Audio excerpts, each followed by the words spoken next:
Hi guys, this is Dan from Magic Pachinko Restorations with another short video on a vintage pachinko machine. Sure hope you like these videos. If you do, please click on the subscribe link below. That'll give you a heads up as to when I make new ones. Also make instructional videos, especially if somebody's got something that they need to know more about. You're welcome to contact me. If you go to magicpachinkorestorations.com, use the contact link. And then let me know what kind of a question you have, what problem, suggestion for a video, anything like that. When you do fill out that form, please give me a phone number. Although in today's modern age, you call most businesses, you're going to get a recording.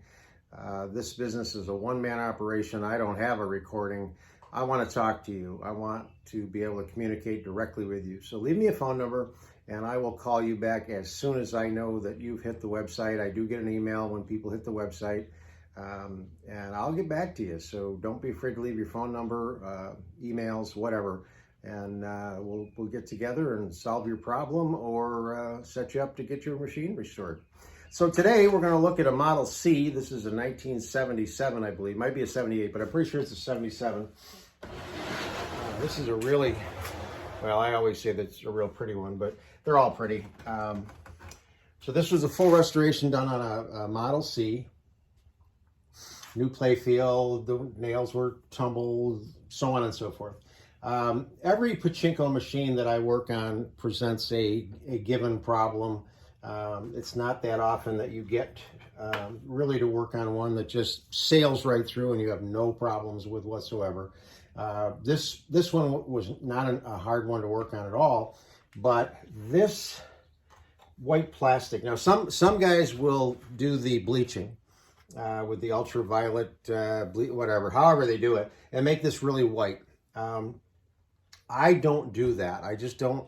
I've never gotten into it. I don't take the time. I make sure it's very clean, and then I put it back together, and it should be whiter than it is, but again, it's just the way that I do things. However, on this particular one, for some reason, this white didn't just turn kind of beigey looking. It got really nasty looking, for a better lack of a term.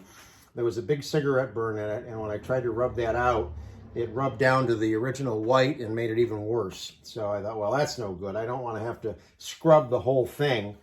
So fortunately, I had another part from another Model C. So this is actually a new, this section right in here is off of a different machine that was much cleaner.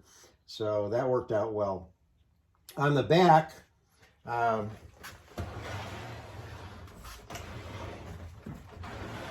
what a Model C looks like on the back. And this one did not have the long lower track feed cover. So this is simply a piece of vinyl siding from my house. And then what I did is I hot glued a little piece of wire so it would kind of lock under there, and hot glued a piece of wire right there so it would sort of lock in there.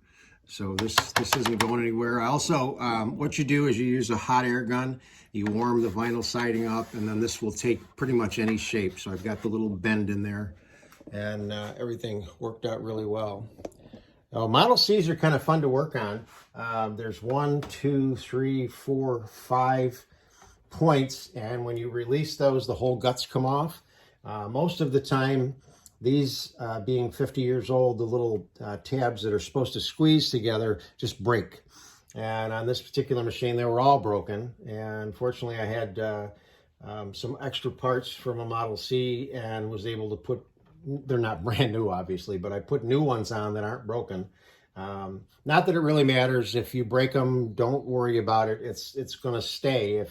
If your guts is really loose because you've got the broken clips, just run a screw through the plastic, and so it's solid. So it just doesn't go anywhere. It's not a big deal. Some Model Cs will have a cover here.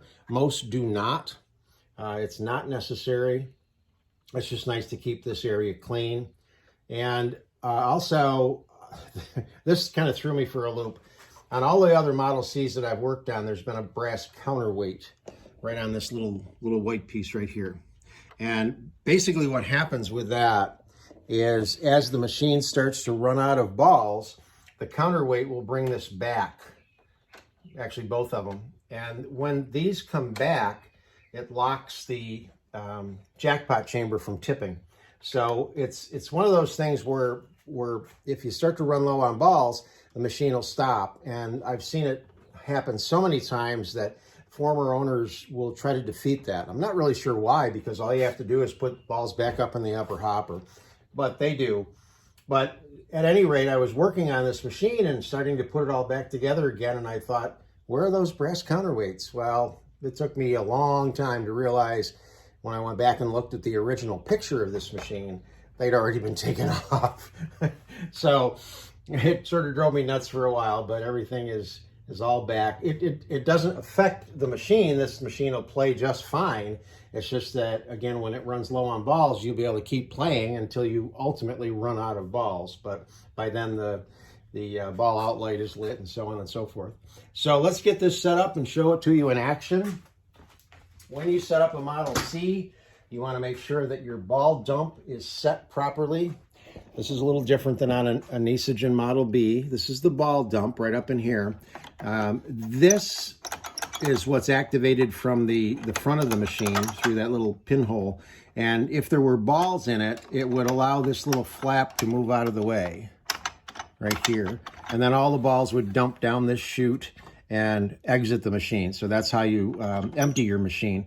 But for play, you want to make sure that that piece is locked, and the default is locked. So as long as that piece doesn't move, you're okay. It'll swing the balls around down this way. And then the seesaw chamber is right here. It's easy to get at, and it's just push down. Make sure that this end is down, this end is up, and then you're ready to go. So as always, we're going to start out with just a handful. Actually, we get it plugged in, 12-volt wall transformer, ball out light. There are 2 jackpot lights that are mounted on a circuit board behind this tray. But this is your ball out light telling you that you need to put more balls in the upper hopper. So you take a handful, and again, you want to make sure they run the entire length over to the jackpot, and then start to queue up and back up. Now, if you have 500 pachinko balls, you want 475 of them right there. You want the vast majority of your pachinko balls in the upper hopper on the back side. We're going to fill that right up. Once it fills up, then the weight shift comes down, hits this switch, and we'll turn this light off. So the machine is now ready to play. I'm going to put those in the front. You will need, actually, hang on.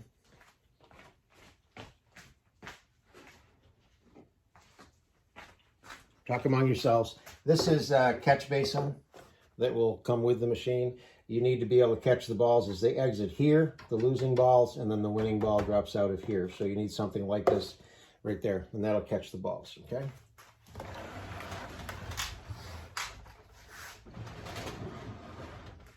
Now these things sit pretty level on the feet that I make.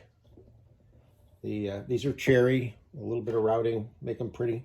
The machines tend to sit pretty level, which is, you want them level, or if anything, tipped back just a little bit, not much at all, just a little bit off a level. You want them tipped back, and they'll perform a lot better. This particular machine has a really cool center attraction. I'll show it to you in just a minute. But for the time being, let's just run some balls through it and see what it looks like here. Okay.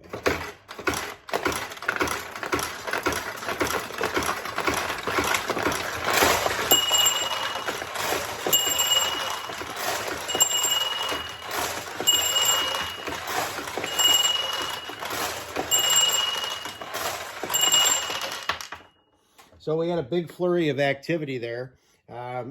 I got lucky, and I think one of the first balls that I launched went into the center feature. And when you do that, it tends to open up the tulips. And once the tulips are open, it's a lot easier to win. Let me do this so you get a good look at it. I'll bring the camera right in. Of course, now I can't see it, but this is the center attraction. It's figure skate, And the little figure up here will wobble back and forth. But the cool thing about this particular center attraction, you can hear my Homer. That's Homer giving me a little Homerism, but I know when he's going to go off, but it's just bad timing. Okay, so right in the middle, and I can't see this all that well. Yeah, there's a little figure skater. Hopefully that's a good shot of it. And when the ball goes in, the way this center attraction is made is the ball, if you're lucky, the ball drops into a hole and will actually spin that figure skater and then let it drop out. Also, it will come down and open the tulips. So very cool center attraction on that machine. I really liked it a lot. It's actually built in like 3 layers. I took it all apart, got it all clean, and fortunately the original stickers and things that were on it were pretty good. I'll try to put a ball in there and see if you can see it go. I don't know how close I can get to this. Okay, that's about as close as I can probably get. And when you put when a ball goes in here, if you can watch this little figure, we'll see if we get lucky here. I don't think it did it that time. Let me try it. But she'll spin. There it goes. She spins and then the ball drops out down through the middle. Very cool. Model C, fully restored. Hope you like it.